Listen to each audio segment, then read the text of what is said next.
What is good, dudes? Lady dudes, welcome back to Just Nuts, guys. Today, I'm doing a fun, kind of just like introspective video to Super Poly and all of its favorable targets. If you don't know, we recently got a new ban list about a week ago in the TCG, and on that ban list, Super Polymerization got moved from 1 to 2 copies, so we can't play 2 now. It's less of a sacky 1 of and more of an actual 2 of that you can draw to possibly turn the tides in a game that otherwise might not look too good to win.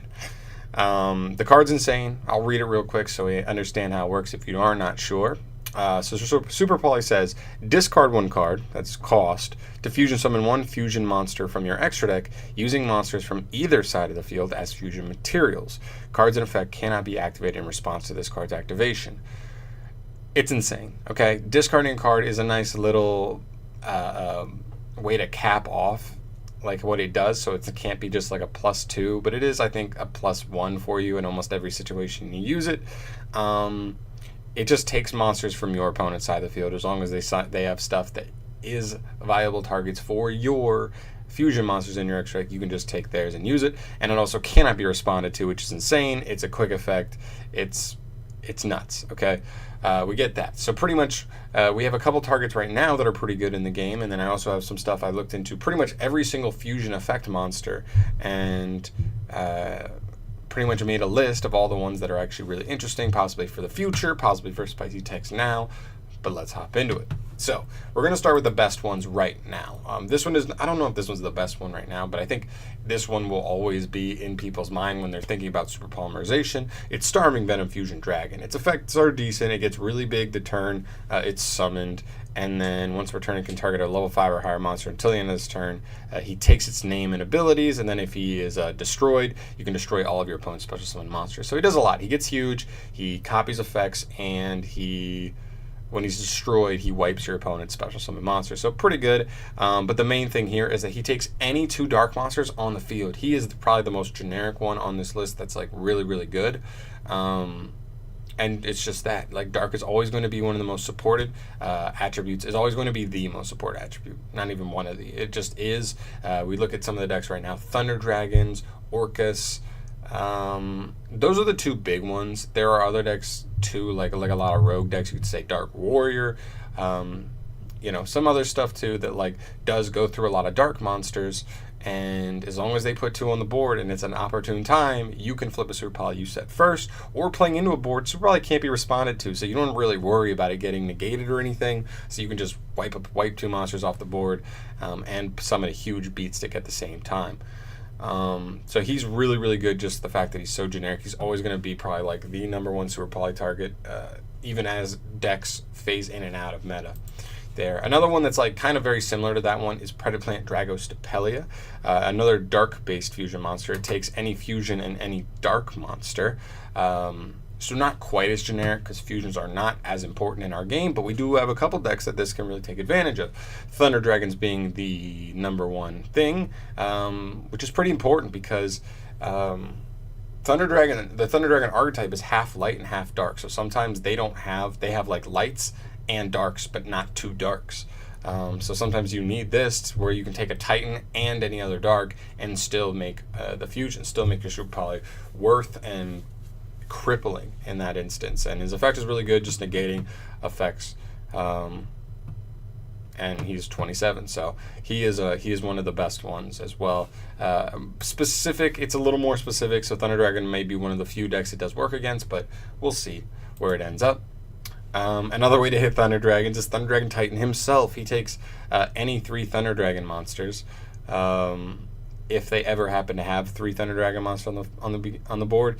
I know nowadays they don't really end with a ton of Thunder Dragons. They usually just end with Colossus and then not Titan usually. But back in the day, they were making boards where they would try to end like 2 Colossus and a Titan, or straight up 3 Colossus. And in that situation, you just straight up just like swipe all 3 Colossus and trade it for your own Titan, and you win that duel right there. So just something interesting. You could put Colossus on here too. I believe he takes 2 Thunder Dragon monsters, if I'm not mistaken, but he works too. I forgot to put him on here, but whatever. Same thing. Then we move to one of the best decks. Like, it's either the best deck or the second best deck right now, Salamangrates. This card is so easy to do. Pretty much every single turn one combo. You literally, if you open Super Poly going second against Salamangrate and you have like 2 hand traps, you literally just don't use the hand traps because they can't stop your Super Poly, and you're just going to wipe 2 monsters and put a huge beat stick on the board. You may OTK, and if you don't OTK, you still have those hand traps that you saved because you knew you were going to be able to break the board with just Super Poly anyway, and you're off to the races. Really, really, really powerful. He gets humongous, and yeah. So it's, as long as Salamangrates are this good, he will be super relevant. Then we move to some more generic ones. Not generic. I mean, they're generic, but they're like generic to the archetype because the archetype are decently played right now. Chimera Tech, Mega Fleet Dragon. There's actually a couple Cyber Dragon ones that all are applicable. So this one takes any one Cyber Dragon monster plus 1 or more monsters in the extra monster zone. He gets bigger and bigger depending on how many materials you use for him. You can only use 3 max. But if you make him with 3, he has 3,600 attack. Pretty huge. You don't even need Super Poly to make this. That's the other thing. That's like kind of like, you can play this if you want to. You should play this just in case. Like, if you have the room, you might as well just play this in your extra deck just in case you end up facing Cyber Dragons. You do have like a free out to a lot of their situations. And yeah, he's cool. I like him. Then we have Chimera Tech, Fortress Dragon. He takes a Cyber Dragon plus any machine monsters, which is a little more versatile against Cyber Dragons. Again, you can do this like from your opponent's board, and literally just if you're playing against Cyber Dragons and they decide to make you go second, you just like wipe their whole board. They can't negate it with like Infinity or anything, and they probably just lose if you do play it. So I'm thinking about putting this in my extra deck because why would I not? It's insane. Then we have Cyber Twin Dragon. This one specifically takes 2 Cyber Dragons, but it has the best effect out of all of them. That's why I put it here. It's 2,800, and it gets 2 attacks for battle phase. So this card, if you resolve Super Poly to take 2 monsters from the Cyber Dragon player and make this, you're probably going to win on your next battle phase. You have 5,600 damage just from that, not including any of the other cards you may have access to in your hand. You probably win. There. All right. Then we have a Prank Kids Weather Washer. I think this is the best one because its effect can actually come up depending. I'm also not entirely sure about the ruling on this, but technically Prank Kids say if they're used for the fusion summon of a Prank Kids monster, they will activate Engrave to special summon 2 more Prank Kids back. I'm not sure if that works with this. I don't know if it can chain to Super Poly, or if because it's your opponent's fusion summon it doesn't work. I don't know. I haven't looked into it, but if it doesn't work, and even if you can catch their fusions, they don't float anyway, so then it's fine. But yeah, Prank Kids Weather Washer, and it negates your opponent can activate cards or effects until the end of the damage step if he attacks. If they do have some kind of battle phase card, tough noogies. And yeah, he's 2,000 and he just punishes Prank Kids. He takes any 2 generically, whereas like the Butler needs all 3 specific names, so that's cool. This is one of the generic ones that I expect to be good at some point. I'm not sure when. It works against Salamangrates now, but Violet Chimera just has a better effect and it's bigger, so why would you not? But he takes any 2 Cybers monsters. That's it. Take any 2 Cybers. He becomes a 2,000 beater. He can tribute himself, so spell and traps cannot be activated during the battle phase this turn. And yeah, he's fine. He's just really generic. So if another Cyber deck that is not Salamangrates comes up, he may be a possible instant fusion target. Another one is Invoked Makabe. This is for the Invoked archetype, obviously. He takes any 1 Alistair and 1 Light monster, which is pretty generic. The thing is, I mean, the reason I picked Makabe here is 1, he negates, so he has like probably the best effect out of all the invoked monsters. Arguably, Purgatrio is dangerous as well. But this one's going to be way more easy to pull away from your opponent, because if they have a Makabe of their own and well, I guess not Makabe, but if they have like an Alistair the Invoker, which is the Link monster, or Alistair himself, and a Mech Knight. The thing is the Mech Knights, because the Mech Knights are light themselves, so you can literally take a Mech Knight and Alistair in the middle of them, like trying to get their plays started, and just win. The duel's probably over right then, straight up. So I think I think it's good. I don't know how applicable this is in the matchup because I don't know how often they end with Makabe plus another light or an Alistair. Because you can't take a Makabe, you have to take Alistair himself, but they always end up fusing him off. So I don't know how wide that window is to get Alistair. But it's something to consider because Invoked is always somewhere in the meta, whether it's like on the back end in tier 2 or tier 2.5. But we've seen it pop up here and there in this format and the last couple of formats. A newer card that's another really good generic card is Mud Dragon of the Swamp. He takes any 2 monsters with the same attribute but different types. It's a little bit specific, but it is generic nonetheless.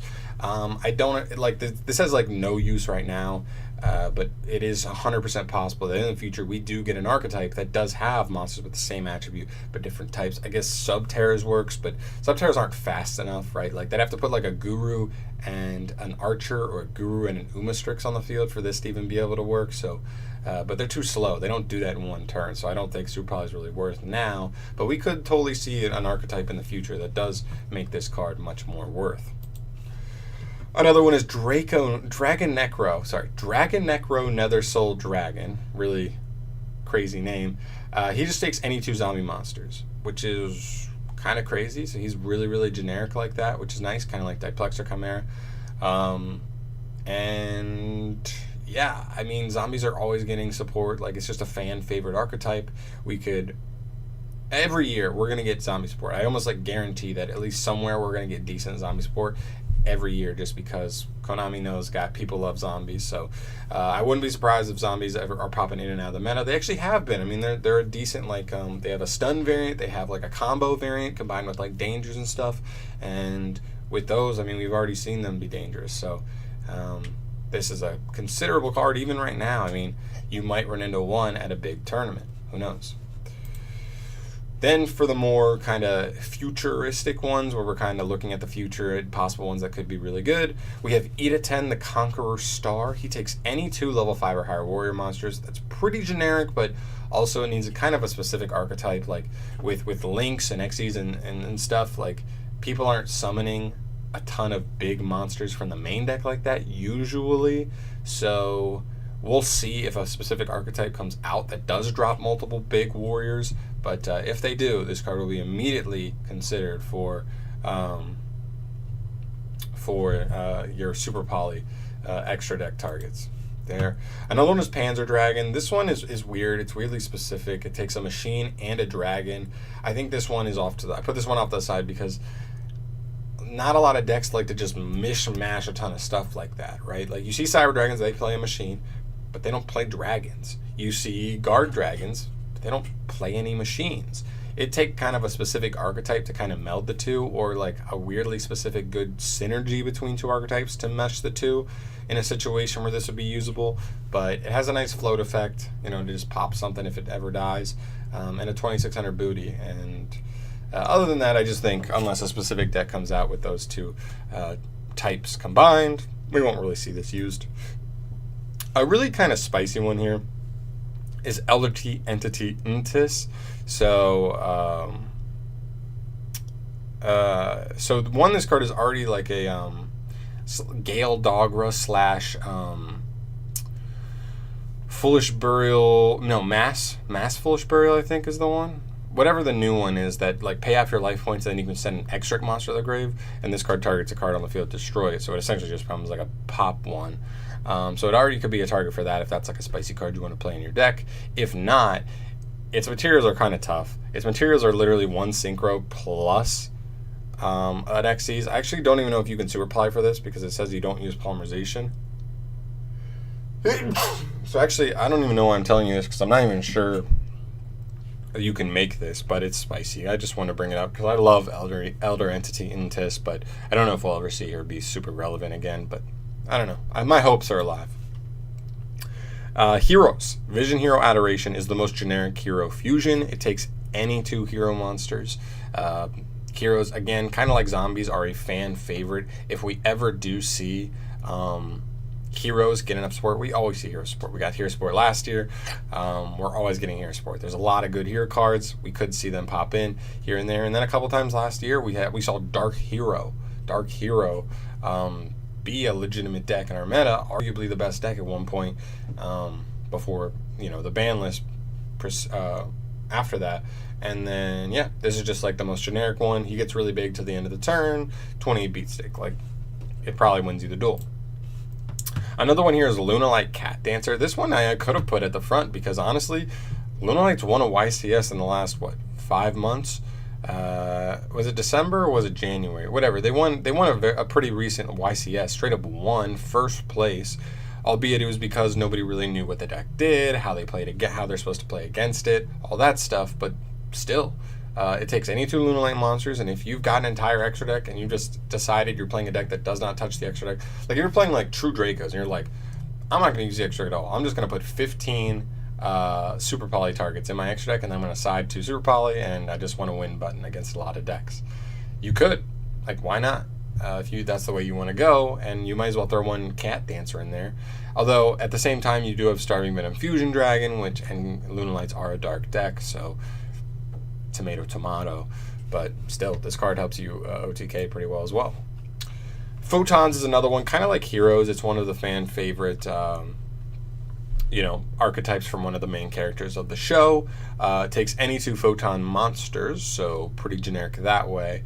Although it doesn't take Photon or Galaxy Eyes, so it has to be Photon, which can be maybe a little specific. I'm not entirely sure, but you can't really use the effect. But he's a 2400 beater. Like, you're not complaining if you rip 2 monsters off your opponent's field, especially as an interruption, because a lot of people probably can't play through that. But yeah, I just want to bring him up there, and that's pretty much it. Guys, there were a couple other fusion cards as well, but I think some of them were like a little too specific. There were ones that literally were like, it needs like a dark pendulum dragon plus a warrior monster. And I was like, okay, maybe there are decks that will play like the pendulum dragon cards, but they don't play warriors. They probably play spellcasters or other dragons, like, you know, basic kind of pendulum stuff. There's not a lot of pendulum dragons outside of Darkworm, and they probably won't be on the field at the same time because Darkworm's like a starter, and then you link them away, you know, all that stuff. So I just felt like there were a bunch of ones that were like maybe close. Maybe there will be a super niche scenario where they're usable, but I felt like for the most part, a lot of them were just like, nah. Like, it's just too specific or just bad. Like, it needs 2 specific exact monsters, and those are never good. You want the generic ones that have more availability to be able to be summoned. But that's pretty much it for this video. These are pretty much all the targets that I thought were really cool and interesting for now and also in the future of Super Poly, and we'll see if Super Poly stays off the list or not, but I think it's pretty solid for right now, just ruining Salamangreat's dreams. But guys, let me know what you think. Let me know if you think I missed anything of these fusion monsters that are good Super Poly targets. And yeah, that's pretty much it, guys. If you enjoyed the video, thanks for watching, and also subscribe to the channel for more videos from me in the future, and I'll see you in the next one. Peace.